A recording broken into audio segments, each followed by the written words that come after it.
चलिए, colour formation हम लोग पढ़ लिए थे, और कलर फॉर्मेशन का रीजन पता है क्या है जी? रीजन रे बैठो सब जल्दी से, और बताओ कलर फॉर्मेशन कब होता है डी ब्लॉक एलिमेंट में? किस कारण से होता है? उस डी डी ट्रांजिशन। और डी डी ट्रांजिशन का रूल क्या है? 1 से लेके 9 तक। डी में जब अनपेयर्ड इलेक्ट्रॉन होंगे तो ये क्या फॉर्म करेंगे? फॉर्म कलर कमीन। और जब डी 10 रहेंगे कमीन, तो क्या हो जाएगा? कलरलेस। ये हमने पढ़ा था ना, ये बड़ा इंपॉर्टेंट है, ये क्वेश्चन पूछता है आपके एग्जाम्स में, ठीक है? तो 7 तक हम लोग पढ़ चुके हैं। उसके बाद 8 नंबर प्रॉपर्टी एटॉमिक रेडियस लिखिए। एटॉमिक रेडियस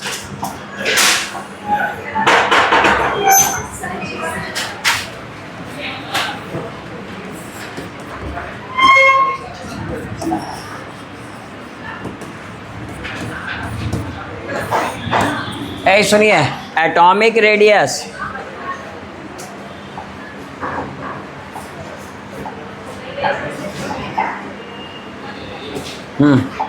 एटॉमिक रेडियस हम दो साइड पढ़ेंगे, अलोंग द पीरियड और डाउन द ग्रुप। तो लिखिए along the period, along the period लिखते जाओ जी। ये तुम्हारा फर्स्ट केस है, first case along the period. तो अलोंग द पीरियड की अगर बात करोगे तो सबसे पहले 3D सीरीज की बात करते हैं। 3D सीरीज में कौन कौन से एलिमेंट होते हैं जी? चलो बताओ, कहाँ से कहाँ तक होता है? 21 बोलता नहीं है रे, बोलो ना रे। 21 से 30 तक, यानी स्कैंडियम से लेके जिंक तक। तो चलिए जल्दी से सीरीज खुद से लिखिए। तो scandium, titanium, vanadium, chromium, manganese, उसके बाद कौन? Ferrous, cobalt, nickel, copper, zinc. ये होता है ना। साथ में इसका क्या लिख दीजिएगा? Atomic number. ये एटॉमिक नंबर लिख लिए। इसमें कोई दिक्कत किसी को नहीं ना? ठीक है, तो आप सुनिए, इसमें रेडियस का वेरिएशन कैसे होता है मैं बताता हूँ। यहाँ से यहाँ तक जाइएगा तो रेडियस डिक्रीज होता है। क्या होता है जी? रेडियस डिक्रीज, रेडियस घटता है, ठीक है? उसके बाद यहाँ से यहाँ तक जाइएगा तो रेडियस कांस्टेंट, रेडियस क्या होगा? कांस्टेंट। और यहाँ से यहाँ जाइएगा तो रेडियस इंक्रीज करेगा। चलिए इतना लिखिए जल्दी से। ये वेरिएशन क्यों मिलता है, ये सवाल आता है एग्जाम्स में, तो हम बात करते हैं कि क्यों वेरिएशन होता है। पहले इतना जल्दी से राइट डाउन करो।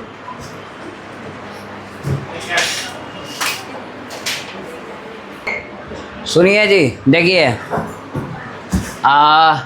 यहाँ पे बात करते हैं तो क्रोमियम में D4 मत लिखिएगा। क्या लिखेंगे?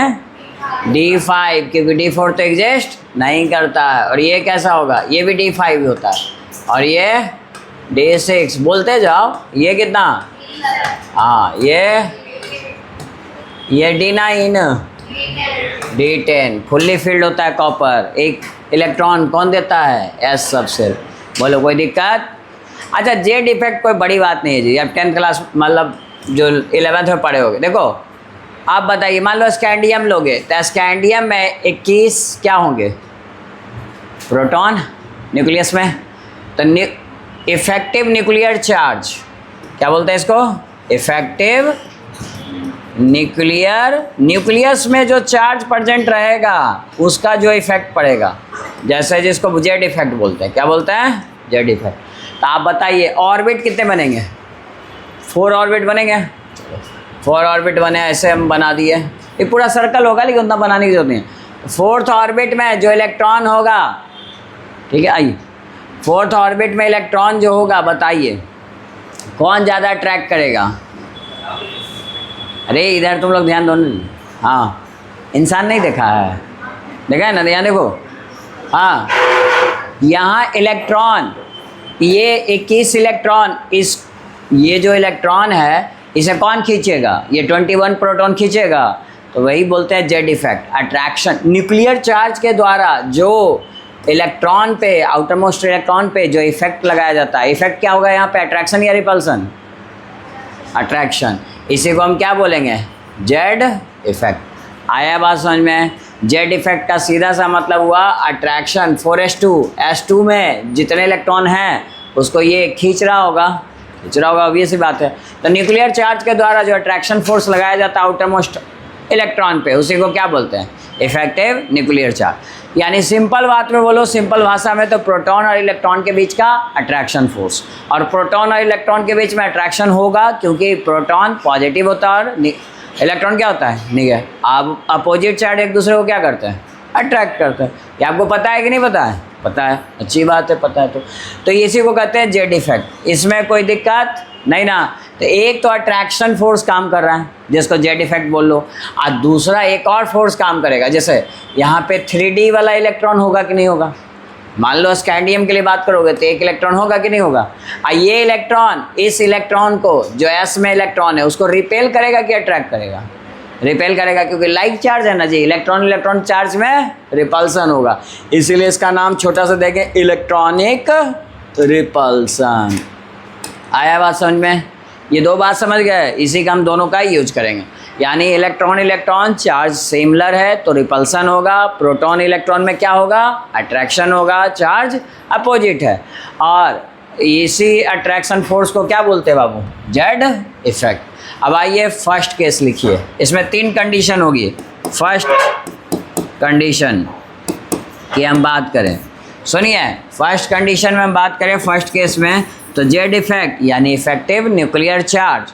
और दूसरा फोर्स कौन इस पे काम करेगा? Electronic repulsion. ठीक है, तो ज़रा ये इसके लिए बनाइए, बढ़िया से बनाते हैं, एक बना लेते हैं डायग्राम। 21 मत लिखो क्योंकि हम बदलते ना रहेंगे जी, लेकिन इतना तो समझ गया कि पॉजिटिव चार्ज होगा न्यूक्लियस में। स्कैंडियम के लिए 21, वेनेडियम के लिए 22। ठीक है, और कितने ऑर्बिट्स बनेंगे? 4।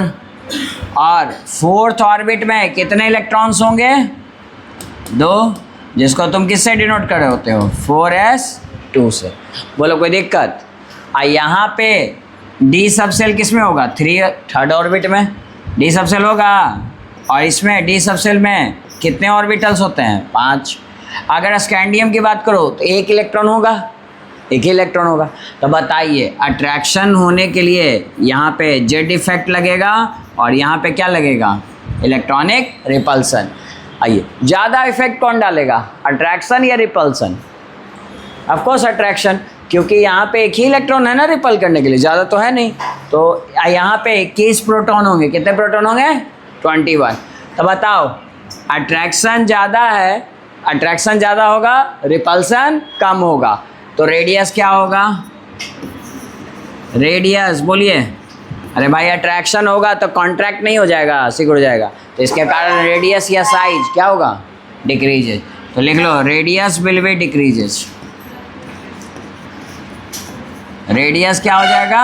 डिक्रीज। ये बात समझ में आया? किसी को दिक्कत इसमें? नहीं ना? तो देखिए, चूँकि अट्रैक्शन ज़्यादा है, रिपल्सन कम है ना? लेकिन धीरे धीरे एक टाइम ऐसा आएगा जब ये बढ़ता गया, और आपको पता है कि ये जब क्रोमियम आएगा, क्रोमियम तक एक लेयर बन जाएगा। ठीक है, अब बताओ, एक तरफ मैग्नेट रखा और एक तरफ मैग्नेटिक सब्सटेंस आयरन ले लिया। ठीक, यहाँ पे कोई अभी जस्ट एयर है ना? यहाँ पे कोई भी ऑब्स्टेकल नहीं है, तो आराम से अट्रैक्ट कर लेगा। ठीक है, अब बीच में आपने कोई स्क्रीन रख दिया, स्क्रीन यानी कपड़े वगैरह का स्क्रीन लगा दिया, तो अब अट्रैक्शन थोड़ा कम हो जाएगा। ठीक है, तो यहाँ पे किसका स्क्रीन आ गया? इलेक्ट्रॉन का। इलेक्ट्रॉन सब रिपेल करने वाला है। तो बताइए, यहाँ पे फिर क्या होगा? एक ऐसा टाइम आएगा जहाँ पे अट्रैक्शन फोर्स यानी जेड इफेक्ट और इलेक्ट्रॉनिक रिपल्सन क्या हो जाएगा? इक्वल। क्या हो जाएगा? इक्वल। तो उस केस में बताइए रेडियस क्या होगा? जब attraction force equal to repulsion force, electronic repulsion, तो क्या रेडियस चेंज होगा? नहीं। तो उस केस में रेडियस क्या हो जाएगा? कांस्टेंट हो जाएगा। बोलिए, इतना बात समझ में आया? Radius will be constant, constant होगा, चेंज नहीं होगा। और लास्ट, जब आप यहाँ आइए मैग्नीज में 5 इलेक्ट्रॉन है, 5 भर दिए। फिर बताइए आयरन में कितना, 6ठा, 7वां, 8वां, 9th, यहाँ तक, ठीक है। लेकिन आप देखिए जैसे ही कॉपर पे जाइएगा, अब बताइए 2-2 लेयर बन गया, है ना। तो ज़्यादा कौन होगा, रिपल्सन ज़्यादा होगा और अट्रैक्शन कम होगा। तो ये रिपल्सन बढ़ता जाएगा कि नहीं। तो एक टाइम ऐसा आएगा जो कि कॉपर में आएगा, जब तुम्हारा जेड इफेक्ट से ज़्यादा कौन हो जाएगा, इलेक्ट्रॉनिक रिपल्सन। और अगर रिपल्सन बढ़ गया है तो बताइए साइज क्या होगा, एक्सपैंड होगा कि नहीं होगा। और साइज अगर एक्सपैंड हो रहा है तो रेडियस क्या होगा, इंक्रीज। तो इसीलिए कॉपर और जिंक में रेडियस क्या होता है, इंक्रीज। तो लिख लीजिए radius will be increase, radius will B increases. बोलो ये तीनों कंडीशन समझ में आ गया। तो कभी ऐसा पूछेगा कि why in 3D series atomic radius will be very, तो आप एक्सप्लेन कर देना, ये तीनों कंडीशन लिख देना, ये डायग्राम बना देना, आपको मार्क्स मिल जाएंगे। कोई दिक्कत। चलिए यहाँ तक राइट डाउन कर लीजिए।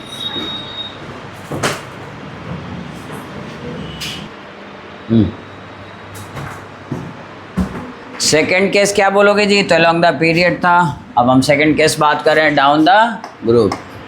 तो सेकेंड केस, अगर डाउन द ग्रुप जाएंगे, मतलब नीचे की तरफ हम जाएंगे group wise, down the group, तो एटॉमिक रेडियस जनरली क्या होता है, इंक्रीज। तो लिखिए रेडियस विल बी, या atomic radius will be increases, will be increases. क्यों भाई, ऐसा क्यों, बताओ रीजन, बगल में बताओ। Due to addition of, due to नए नए सेल ऐड होते जाते हैं, due to addition of new shell. Shell को और क्या कहते हैं जी, ऑर्बिट। ऑर्बिट को और क्या कहते हैं, पीरियड नंबर भी बोल सकते हो, या समझने के लिए सर्कल बोल लो। क्या बोलने हो, सर्कल। जैसे आप देखो ना लिथियम, लिथियम में कितने सर्कल बनेंगे, और 2 ऑर्बिट बनेगा ना, 2 सर्कल बनेंगे। और बताओ सोडियम, इसे लिखने की जरूरत नहीं है, समझिए बस खाली, क्या डी ब्लॉक पढ़ रहे हैं, ये सब एस ब्लॉक का एलिमेंट है। तो 3 ऑर्बिट बनेगा, तो रेडियस इसके ज़्यादा नहीं होगा, तो नीचे जाने पे रेडियस क्या हो रहा है, बढ़ रहा है। और आप पीरियड टेबल में देखिएगा तो सेकंड पीरियड का एलिमेंट है, ये थर्ड पीरियड। तो याद रखिएगा जिस पीरियड का एलिमेंट है उतना ही ऑर्बिट बनता है, उतना ही ऑर्बिट बनता है। मतलब 4th पीरियड वाला का कितना ऑर्बिट बनेगा, 4। चलो चेक कर लो। पोटेशियम, पोटेशियम का क्या लिखते हो, 2 8 8 1 नहीं लिखते हो, कितने ऑर्बिट बने, 1 2 3 4। फर्स्ट ऑर्बिट में 2 इलेक्ट्रॉन, दूसरे में 8, तीसरे में भी 8 और चौथे में 1। बताओ रेडियस बढ़ेगा कि नहीं बढ़ेगा। तो यानी कि डाउन द ग्रुप जाने पर रेडियस बढ़ रहे हैं, क्योंकि जैसे जैसे नीचे जा रहे हो एक एक सर्कल बढ़ता जा रहा है। एक एक सर्कल को आप पीरियड कह सकते हो, ऑर्बिट कह सकते हो, या ये 5वां में कितना बनेगा, 5 ऑर्बिट, 6ठे में 6। ये बात समझ में आया, ठीक है। ये सब बचपन में पढ़े होगे, जूनियर क्लासेस में सब लिखने की जरूरत नहीं है। छोड़िए, अब आइए हम डी ब्लॉक की बात करते हैं। ये तो एस ब्लॉक का है, जो पीरियोडिक टेबल चैप्टर में आपने पढ़ा होगा। बाकी यहाँ मैंने रीज़न लिखा दिया है कि नए नए सेल ऐड होते हैं, इस कारण से क्या होता है, down the group general radius बढ़ते हैं। लेकिन डी ब्लॉक में भी ऐसा होता है क्या, चलिए देखते हैं। तो डी ब्लॉक कहाँ से शुरू होता है जी, कौन पीरियड से, किस पीरियड से, 4th पीरियड से। बात सही है, 4th पीरियड से शुरू होता है। तो बताओ तो इसमें कितना सर्कल बनेगा, 4, यानी 4 ऑर्बिट सेल या पीरियड नंबर जो बोल लो। अच्छा 4 ऑर्बिट को एक नाम और देते हैं, क्या नाम देते हैं जी, 3D सीरीज बोलते हैं। तो चलो वो भी लिख लो, 3D। स्कैंडियम, स्कैंडियम में कितने बने थे, अभी जस्ट बनाए थे, देखो 4 बने थे, 1 2 3 4, ठीक है। चलिए तो 3D सीरीज कहते हैं इसको, क्या कहते हैं, 3D सीरीज। इसके बाद कौन आता है, 5th पीरियड। 5th पीरियड को कौन सा सीरीज बोलेंगे, बोलो। 4D सीरीज बोल सकते हो, और स्लैश करके लिख लो, और 4D सीरीज। सीरीज तो तुम जान ही रहो, 4D सीरीज कहेंगे। इसमें कोई दिक्कत किसी को नहीं ना, ठीक। तो यहाँ पे टोटल पीरियड्स कितने बनेंगे, 5। तो हम पूछे कि जब when we move down the group from 3D to 4D, what about the radius, क्या होगा जी रेडियस, यहाँ से यहाँ गए, बोलो जल्दी, बोलता नहीं है मूव, हाँ यहाँ रेडियस क्या हो जाएगा, रेडियस इंक्रीजेज। क्यों भाई, रीजन बोलो। Due to addition of new shell, addition of new shell, नए ऑर्बिट या सेल ऐड हुए, इस कारण से रेडियस घट। बोलिए कोई दिक्कत इसमें नहीं ना। अब आइए नेक्स्ट पीरियड कौन आएगा इसके बाद, 6। इसमें टोटल नंबर ऑफ ऑर्बिट कितने बनेंगे, 6। इसका नाम हो क्या होगा बोलो, 5D सीरीज होगा। तो तुमसे एक सवाल हम फिर पूछते हैं कि जब 5D सीरीज से 4D सीरीज से 5D की तरफ जा रहे हैं, कहाँ जा रहे हैं जी, 4D से 6 पीरियड की बात कर रहे हैं, तो हम 4 से 5 की तरफ जा रहे हैं। तो बताओ यहाँ से यहाँ जा रहे हैं, रेडियस क्या होगा, इंक्रीज या डिक्रीज। लगता है कि इंक्रीज होना चाहिए, बट यहाँ पे रेडियस क्या हो जाता है, रेडियस डिक्रीजेज, घट जाता है एक्चुअली। और उसका भी रीजन है, और ये एग्जाम में बहुत पूछता है, लिखिए radius decreases due to lanthanoid contraction. तो 1 नंबर का ऑब्जेक्टिव में ये वर्ड रहेगा कि भाई रेडियस क्यों घटता है 4D से 5D या down the group, due to lanthanoid contraction. इसको लिखिए ऑब्जेक्टिव में, यहाँ अंडरलाइन कीजिए। और ये सवाल पूछेगा सब्जेक्टिव में आपसे 2 नंबर में कि व्हाट इज़ लेंथेनॉइड कॉन्ट्रैक्शन। ये सब आपके एग्जाम पूछा हुआ है, तो आप यहाँ तक टिक कीजिए, फिर हम इसको एक्सप्लेन करते हैं कि आखिर ये है क्या और क्यों ऐसा हुआ कि डाउन द ग्रुप में जनरली जाने पे रेडियस बढ़ता था बट यहाँ पे घट गया।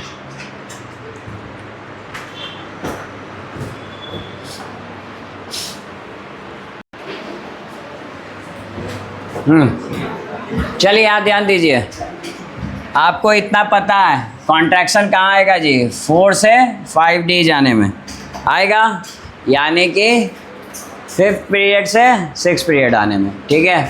तो आप बताइए जब आप 4D से 5D जा रहे थे, ठीक है, आप बताइए 4D का पहला एलिमेंट याद है आपको, फर्स्ट एलिमेंट जरूर याद रखिए, कौन, भाई इटेरियम, ठीक है। अब 5D का पहला एलिमेंट बोलो बालक, थोड़ा दूरी बना के लिखो, हाँ कुछ याद वाद है रे तुम लोगों को। एल का नाम क्या है, लेंथेनॉइड, और इसका, ठीक है, ये है तुम्हारा लेंथेनॉइड, और ये सॉरी ऊपर लिखो इटेरियम बाई, और यहाँ लेंथ। बोलो इसमें कोई दिक्कत नहीं ना, ठीक। ये कौन सा ग्रुप था याद करो, ग्रुप 3 था, कोई दिक्कत इसमें नहीं ना। इसके बाद एक ग्रुप नेक्स्ट ग्रुप कौन आएगा, ग्रुप 4 आएगा, बोलो कोई दिक्कत नहीं ना। अच्छा ग्रुप 4 में इसके बाद कौन आता है, तो ये आपको याद रखना पड़ेगा, है ना, यारी जरा मतलब जेडर जर्कोनियम, और यहाँ पे ला हफ्ता है ना, HF, कौन आएगा, HF, इसका क्या नाम है, हॉफनियम। खैर नाम नहीं पूछेगा, जेडर याद रखना। अब ये तुमको एटॉमिक नंबर याद है कि नहीं, ये 39, ये 40, और यहाँ पे कितना होता है 72। तो यहाँ पे जो गैप आया वो कौन है जी, बोलो जल्दी से, गैप कौन है, कितना से कितना है, 58 से 71, ये गैप है। बोलो यही ना F सब सेल है, कितना इलेक्ट्रॉन है इसमें, 14 इलेक्ट्रॉन्स है, और टोटल इसमें 14 एलिमेंट्स आते हैं, ठीक है, ये गैप आ जाता है। अब एक बात बताइए, यहाँ इन दोनों का रेडियस हम तुमको बताएं तो सुनिए रेडियस कितना होता है। जर्कोनियम का रेडियस ये होता है, रेडियस 160 पिकोमीटर। आपको याद नहीं करना है, बस हम बता रहे हैं, कंपेयर कर रहे हैं, ये आपको याद नहीं करना चाहिए, ठीक है। इसका रेडियस होता है 159 पिकोमीटर। देखो नीचे जाने पर रेडियस क्या होना चाहिए, इंक्रीज। यहाँ उल्टा हो गया कि ऑलमोस्ट सेम है या उससे कम ही है, आप इसको ऑलमोस्ट सेम बोल सकते हो, ठीक है, से एग्जैक्टली नहीं। लेकिन नीचे जाने पर रेडियस क्या हो गया, घट गया कि नहीं घट गया, घट गया ना। तो इसका रीज़न ये था लेंथेनॉइड कॉन्ट्रैक्शन। लेंथेनॉइड कॉन्ट्रैक्शन क्या होता है, सुनिए ध्यान से। अब बताइए यहाँ पे इसके बाद यहाँ पे F सब सेल की एंट्री हो गई, और एफ सब सेल में कितने ऑर्बिटल्स होते हैं? 3 3 6 7 टोटल। अच्छा 7 लोग का गैप आ गया, यहाँ पे टोटल 14 इलेक्ट्रॉन्स आए, यानी 14 प्रोटॉन्स भी आए। ठीक है, अब एक बात बताइए कि नंबर ऑफ प्रोटॉन्स नीचे जाने पे अचानक से बढ़ गया कि नहीं? इस गैप के कारण, चूंकि ये गैप नीचे है, यहाँ पे नहीं है, लेकिन हाँ इसका अचानक से 57 के बाद क्या हो गया? अचानक से 72 इलेक्ट्रॉन प्रोटॉन भी हो गया और इलेक्ट्रॉन भी। तो बताइए अट्रैक्शन फोर्स अचानक से बढ़ेगा कि नहीं? प्रोटॉन बढ़ेगा तो अट्रैक्शन क्या होगा? आप बताइए 57 कोई इलेक्ट्रॉन को अट्रैक्ट कर रहा है, अचानक से 72 कर दो तो अट्रैक्शन क्या होगा? बहुत बढ़ नहीं जाएगा। आईसी अट्रैक्शन फोर्स को अभी बताया था, क्या कहते हैं? Z effect. जेड इफेक्ट का पूरा नाम? पूरा नाम नहीं बोलता है जी तुम लोग। Effective nuclear charge. तो प्रोटॉन की संख्या बढ़ने के कारण जेड इफेक्ट क्या हो गया? इंक्रीज किया। अच्छा अगर ये इंक्रीज करेगा तो बताइए जेड इफेक्ट इंक्रीज करेगा, अट्रैक्शन फोर्स बढ़ेगा। जेड इफेक्ट है क्या? Attraction between proton and electron. Attraction बढ़ रहा है तो साइज क्या होगा? कॉन्ट्रैक्ट होगा या एक्सपैंड होगा? कॉन्ट्रैक्ट होगा। तो साइज, यानी कि साइज को क्या कहते हैं? रेडियस। रेडियस क्या हो जाएगा? डिक्रीज। कॉन्ट्रैक्ट होगा तो डिक्रीज करेगा। और ये कॉन्ट्रैक्ट किसके कारण हुआ? इसके कारण ये चूंकि लेंथेनॉइड के बाद आ रहा है, इसीलिए इसको लेंथेनॉइड सीरीज कहते थे ना, इसको नहीं कहते थे लेंथेनॉइड सीरीज। तो इस कॉन्ट्रैक्शन को क्या बोलेंगे? Lanthanoid contraction. तो इस इफेक्ट को क्या बोलेंगे? Lanthanoid contraction. आया बात समझ में कि अचानक से क्यों घटा? तो एग्जाम में लिखोगे तो अच्छे से ये लिख देना, और उसके बाद नीचे इसको वर्ड्स में यानी सेंटेंस में 3-4 लाइन में लिख देंगे। बोलो समझ में आ गया? और 3-4 लाइन में क्या लिखोगे? सिंपल सी बात भाई, देखो when we move down the group 4D to 5D series radius will be decreases. ये ना पूछेगा भाई, तो क्या लिखोगे? बिकॉज ये क्या है जी? एफ सब सेल है ना, एफ सब सेल में भी इसका नाम क्या है? Lanthanoid series.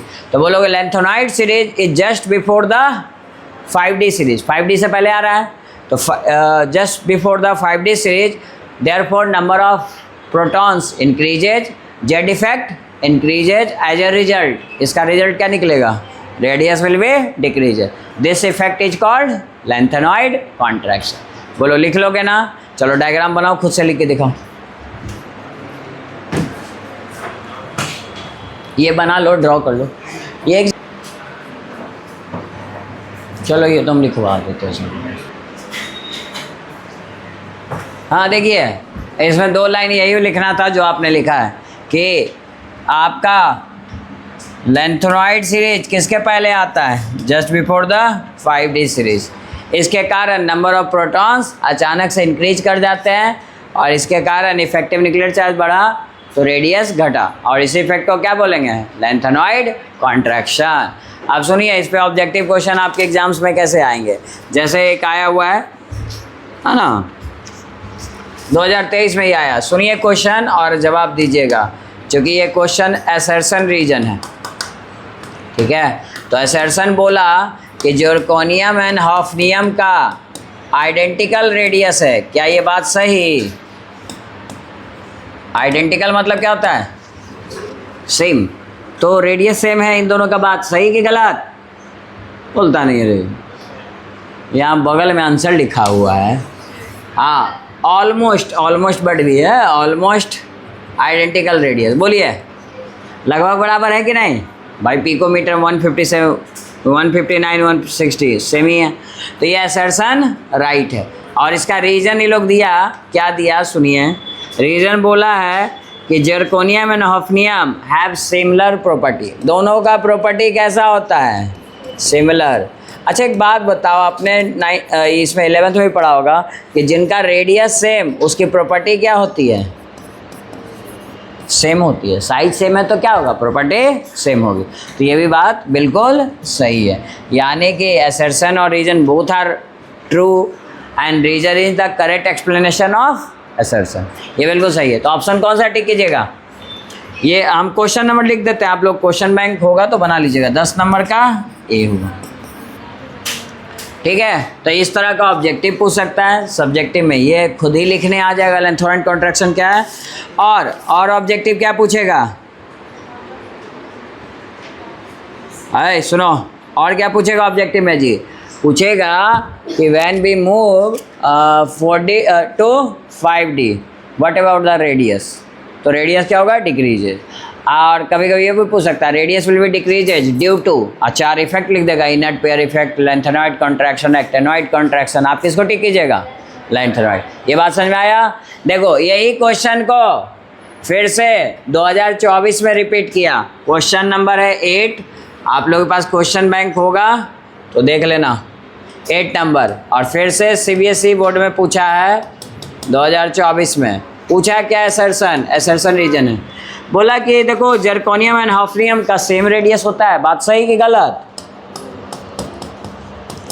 सही तो है जी, ऑलमोस्ट सेम रेडियस है कि नहीं है, सही है। अभी बताया था रेडियस सेम है, यहाँ लिखा हुआ भी है, तो इतना सोचता क्या बोलने में। हाँ, और रीजन बोला this is due to lanthanoid contraction. बात सही या गलत, सही। यानी इसका भी आंसर कौन हो जाएगा, ए, क्योंकि सही दोनों है और इसका करेक्ट एक्सप्लेनेशन भी है। बताइए इसमें कोई डाउट किसी को।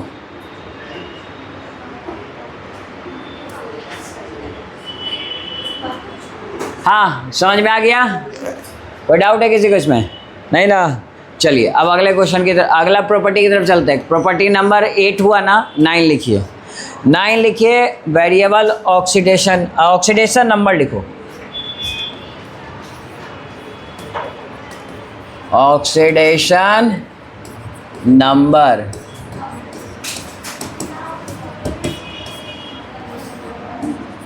सुनो, ऑक्सीडेशन नंबर जानते हो ना क्या होता है, क्या होता है बोलो। सब में हाँ कह देता है लेकिन पता बोलता नहीं है कि बोलो। वैलेंस इलेक्ट्रॉन को ऑक्सीडेशन नंबर कहते हैं, वैलेंसी। और कोई वैलेंसी लेकिन अधूरा है। देखो NaCl लिखे ना, इसका वैलेंसी 1, इसका 1, E प्लस E माइनस। पहले वाला प्लस होता है, बाद वाला हमेशा माइनस होता है। ये मेटल है और नॉन मेटल है, वो आप जानते हो। तो देखिए जब वैलेंसी को चार्ज के साथ लिख दे, वैलेंसी को चार्ज के, उसी को बोलते हैं ऑक्सीडेशन नंबर। ये सब डिफिनेशन नहीं पूछेगा, 11th में पूछता था। लेकिन सिंपल सा वर्ड बोलेंगे कि charge present on an element, किसी एलिमेंट पे जो चार्ज प्रेजेंट रहेगा उसी को हम क्या बोलेंगे, ऑक्सीडेशन नंबर। बोलो बात समझ में आया। अब दूसरा बात समझिए कि भाई ऑक्सीडेशन नंबर पढ़ा चुके हैं क्या, हाँ बोलो ना जल्दी से। देखो कॉपी में देखो, हो चुका है, ठीक। ऑक्सीडेशन नंबर हो चुका है, तो फिर नेक्स्ट कौन था, ये तो बताए थे ना जी, ठीक है। हाईएस्ट ऑक्सीडेशन नंबर किसका था, मैग्नीज का। कितना था, +7। तो ऑक्सीडेशन नंबर प्रॉपर्टी आपका हो चुका है। कॉम्प्लेक्स कंपाउंड बनाएगा ये बता चुके हैं, नहीं बताएं तो लिखिए ये।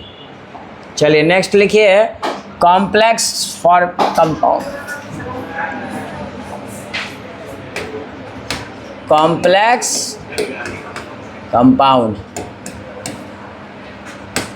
सुनो, अभी बताएंगे कि डी ब्लॉक एलिमेंट कैसे कंपाउंड बनाते हैं, कॉम्प्लेक्स कंपाउंड बनाते हैं। अगला चैप्टर का नाम क्या है, डी ब्लॉक के बाद, DNF के बाद क्या नाम है जी, बोलो। चैप्टर देखे हो कभी, 8 के बाद कौन है, 9। अरे चैप्टर का नाम पूछ रहे हैं, इसके बाद 9 क्या नाम है उसका, लिखा होता है कॉम्प्लेक्स कंपाउंड, जिसको बोलते हैं कोऑर्डिनेशन कंपाउंड, जिसको और क्या कहते हैं, कोऑर्डिनेशन कंपाउंड। और लिखो, और कोऑर्डिनेशन कंपाउंड, कोऑर्डिनेशन कंपाउंड। सुनो, तो D block element coordination compound भी बनाता है, और ये 2 नंबर का सवाल आपके एग्जाम में आता है कि क्यों बनाता है। तो लिखिए D block elements form coordination compound. D block elements, खुद से लिख लो ना, D block elements form coordination compound. क्या बनाएगा G D block element, D block elements form coordination compound. Coordination compound, ये डी ब्लॉक का एलिमेंट ही बनाता है। यानी नेक्स्ट चैप्टर में जब हम डी ब्लॉक पढ़ेंगे, मतलब कोऑर्डिनेशन कंपाउंड पढ़ेंगे, तो आप देखिएगा उसमें सारे एलिमेंट्स किसके होंगे, डी ब्लॉक। ठीक है, तो ये डी ब्लॉक बनाता है। क्यों बनाता है, ये सवाल आएगा एग्जाम में। ड्यू टू पहला रीजन लिखो, ये 2 नंबर का सवाल आएगा बाबू, ऐसे लिख लो, आपके बिहार सीबीएसई बोर्ड में है, क्वेश्चन बैंक में देख लेना। तो लिखिए पहला reason, due to presence of vacant d orbital. किसके कारण, presence of vacant d orbital. D orbital खाली होता है, इसीलिए ये इसमें बना सकते हैं। जैसे तुमको देखो, डी ऑर्बिटल किसी का थोड़े भरा है जी, आप 4s2 और 3d6, इसमें 10 इलेक्ट्रॉन न रहते हैं, लेकिन खाली है कि नहीं, तो इसकी जगह बन जाएगी। तो वैकेंट डी ऑर्बिटल बड़ा इंपॉर्टेंट लाइन है जी, ये मैक्सिमम क्वेश्चन के आंसर में चल सकता है कि वैकेंट डी ऑर्बिटल के कारण ये सब होता है। ठीक है, तो ये आप लिखिए पहला। और दूसरा लिखिए,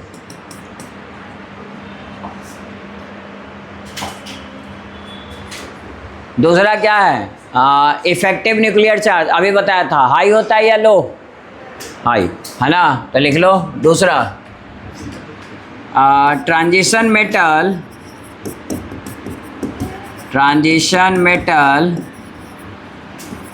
have high effective nuclear charge, high effective nuclear charge, high Z effect यही नहीं कहते, हाई इफेक्टिव न्यूक्लियर चार्ज, जिसको क्या कहते हो तुम लोग शॉर्ट में, जेड इफेक्ट, ये ज़्यादा होता है। अच्छा एक बात बताओ, आयरन में +26 नंबर ऑफ प्रोटॉन्स काफ़ी ज़्यादा, तो इफेक्टिव न्यूक्लियर चार्ज ज़्यादा होंगे। गोल्ड लिखेंगे तो और भी ज़्यादा होंगे भाई, 70 कितना होता है गोल्ड का एटॉमिक नंबर, 79 है ना। अरे किसमें था, कॉपर में, कॉपर सिल्वर गोल्ड। तो भाई एटॉमिक नंबर, प्रोटॉन्स की संख्या बढ़ेगी तब अट्रैक्शन क्या होगा, प्रोटॉन और इलेक्ट्रॉन के बीच में 79 लोग अट्रैक्ट करेंगे, तो अट्रैक्शन बहुत ही स्ट्रांग होगा, तो जेड इफेक्ट बहुत क्या हो जाएगा, बहुत ही ज़्यादा। आया बात समझ में। अब आइए बात करते हैं कि कोऑर्डिनेशन कंपाउंड होता कैसा है, दिखता कैसा है, और क्यों कोऑर्डिनेशन कंपाउंड बनाता है। एक एग्जाम्पल देखो, एक एग्जाम्पल इसमें लिख देता हूँ मैं, अगले चैप्टर में, ये तुम्हारा एक तरह से अगले चैप्टर का ही ये बात आ गया है नहीं, कि कोऑर्डिनेशन, ऐसा जो बिगर ब्रैकेट वाले कंपाउंड्स होते हैं इसी को क्या बोलते हैं, कोऑर्डिनेशन कंपाउंड।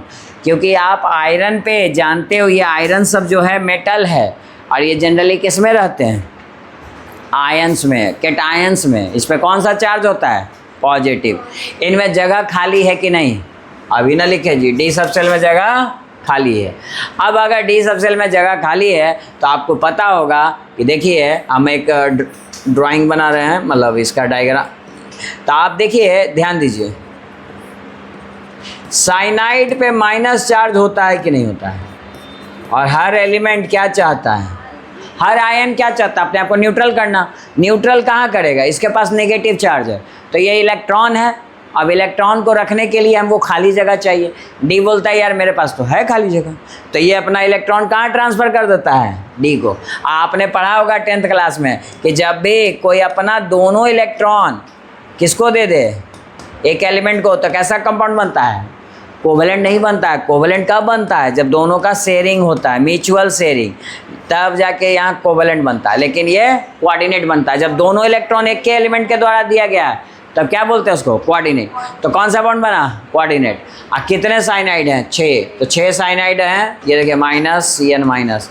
अब बताइए, चूंकि कोऑर्डिनेशन कंपाउंड बना, अब इसी को कहते हैं कोऑर्डिनेशन कंपाउंड। अब बात तुम समझो कि यहाँ पे ये बनने का रीजन, एफ बोला मेरे पास जगह खाली है जी, इलेक्ट्रॉन भेजते हो ना, तो इलेक्ट्रॉन ही लोग भेज दिया। अब ये लोग भी अपना बर्डन कम कर लिया, तो ये हो गया स्टेबल, कोई दिक्कत। ऑब्वियस सी बात है, बॉन्डिंग जितना ज़्यादा होगा, 6 लोग का बॉन्डिंग हो रहा है, वो भी कोवेलेंट बॉन्ड, तो स्ट्रांग होगा कि नहीं बॉन्ड, कंपाउंड स्ट्रांग हुआ, पहला चीज़।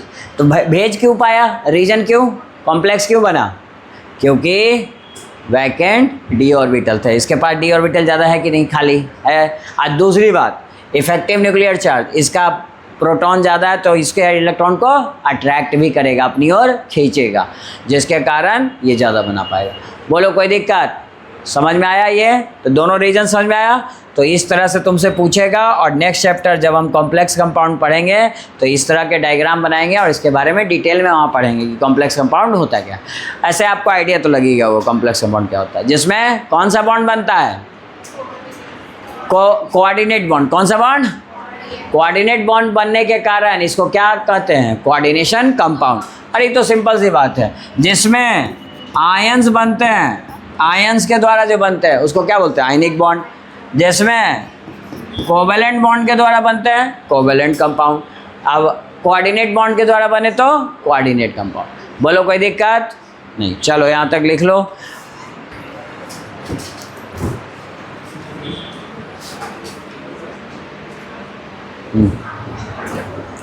तो क्या बोलिएगा? डी ब्लॉक का एलिमेंट कैटलिस्ट की तरह काम करता है। ये एडिशन रिएक्शन में याद होगा, निकेल पीटी पीडी। उसका दो रीजन, वैकेंट डी ऑर्बिटल है। अब भाई खाली जगह है, किसी भी एलिमेंट में खाली जगह है तो ये दो जो रिएक्शन में ए बी आपस में रिएक्शन कर रहे हैं, ये दोनों को पकड़ के पास में यहाँ जोड़ देगा तो ये दोनों आपस में बॉन्डिंग कर लेंगे। तो इस तरह से कैटलिस्ट हेल्प करता है बॉन्डिंग फॉर्मेशन में। इसके लिए जगह खाली होनी चाहिए और खाली जगह इसके पास है। और दूसरा, खाली जगह को क्या कहते हैं? Variable oxidation number. तो ये दो रीजन है। 2 मार्क्स का पूछेगा, आप लिख के आइएगा कि कैटलिस्ट की तरह बिहेव क्यों करता है डी ब्लॉक एलिमेंट। या ट्रांजिशन मेटल भी वही है, ट्रांजिशन मेटल कैटलिस्ट की तरह काम क्यों करता है। कोई दिक्कत इसमें? चलो नेक्स्ट प्रॉपर्टी लिखो, 11 नंबर। ये जनाब इंटरस्टिशियल कंपाउंड बनाते हैं। तो लिखिए, transition metal form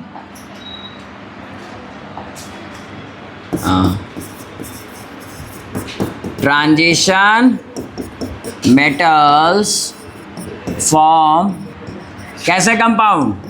interstitial compound. Interstitial compounds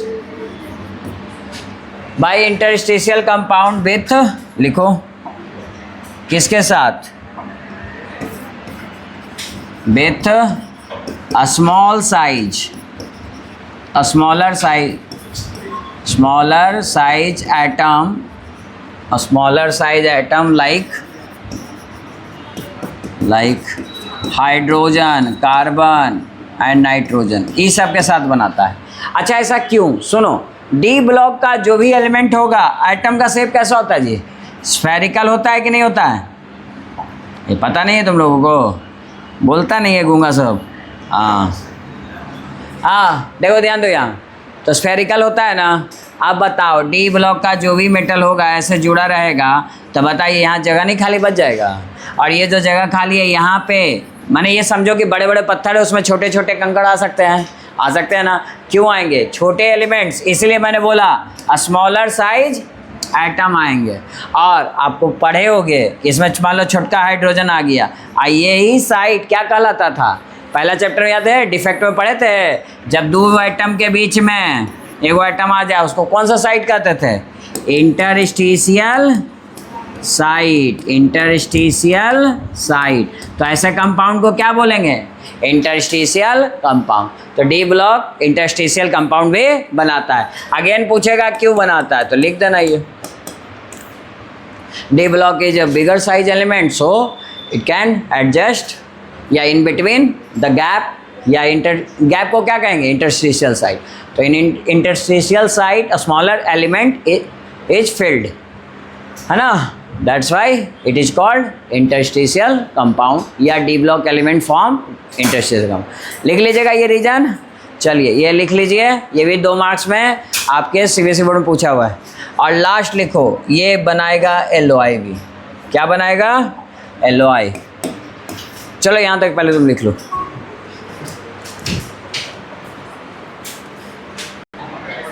हाँ जी लिखिए, ट्रांजिशन मेटल फॉर्म LOI बनाते हैं ना, लिखिए।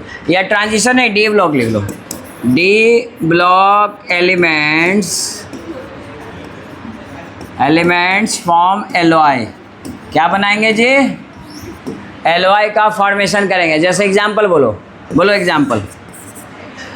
तुम लोग जानता है ना जी, ब्रास, अरे पीतल किसे बना होता है? कॉपर प्लस मिक्सचर ऑफ दो मेटल, कॉपर और जिंक, या जिंक और कॉपर। अच्छा, ब्रॉन्ज मेडल मिलता है ना ओलंपिक में थर्ड प्राइज वाले को, क्या इसका बना होता है? जिंक और टीन, टीन का बना होता है, ठीक है। स्टेनलेस स्टील जानते हो, रेलवे की पटरीज की है। स्टील नहीं जानते हो, बर्तन बनाते हैं क्या है?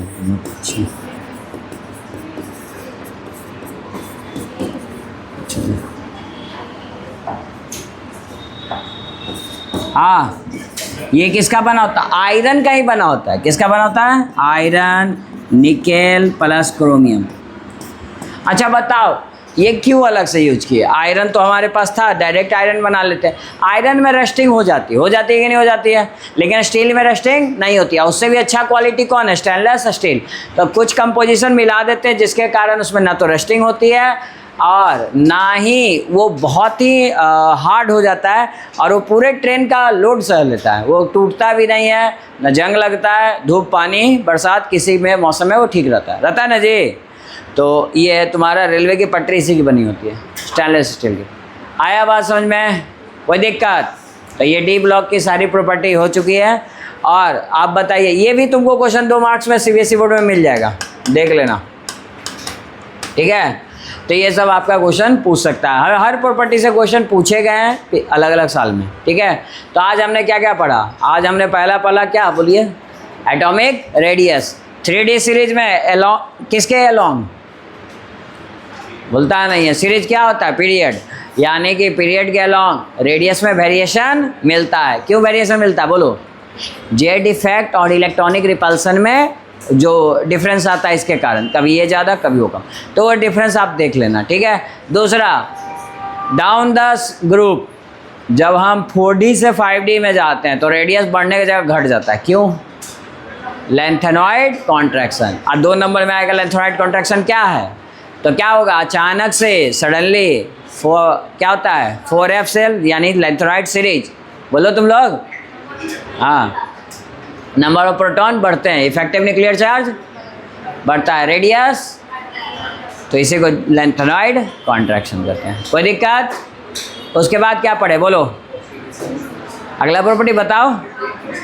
हाँ, कॉम्प्लेक्स कंपाउंड यानी कि कोऑर्डिनेशन कंपाउंड, अगला चैप्टर पढ़ेंगे। कोऑर्डिनेशन कंपाउंड क्यों बनाता है बताइए? 2 रीजन, वैकेंट डी ऑर्बिटल, दूसरा हाई इफेक्टिव न्यूक्लियर चार्ज, ठीक है।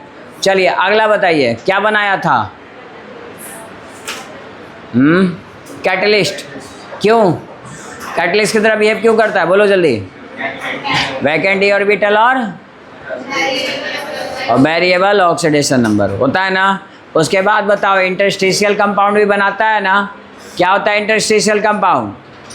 जब smaller particle bigger size particles के बीच में स्मॉलर साइज पार्टिकल्स फिट हो जाता है, और उस साइट को क्या कहते हैं? Interstitial site, and those compounds are called interstitial compound. और ये लास्ट में किसका फॉर्मेशन करेगा? LOI का। LOI का मतलब मिक्सचर ऑफ जस्ट 2 एलिमेंट या 3 एलिमेंट्स को मिला दो। इससे क्या होता है? मिलाते क्यों हैं जी? जब भी हम मिलावट करते हैं ना, बायोलॉजी में भी करते हैं, जिसको आप क्या कहते हो? हाइब्रिड। हाइब्रिड नहीं कहते हो, हाइब्रिड बीज हो गया जी। इसका पर्पस होता है बढ़ाना, प्रॉपर्टी को बढ़ाना। यहाँ पे प्रॉपर्टी आप उसका हार्डनेस बढ़ा सकते हो, उसका कोरोजन के प्रति रेसिस्टेंस प्रॉपर्टी को बढ़ा सकते हो, है ना। कोरोड नहीं होगा जल्दी। बोलो कोई दिक्कत? तो ये था तुम्हारा डी ब्लॉक का। कितना प्रॉपर्टी हमने पढ़ लिया? 12।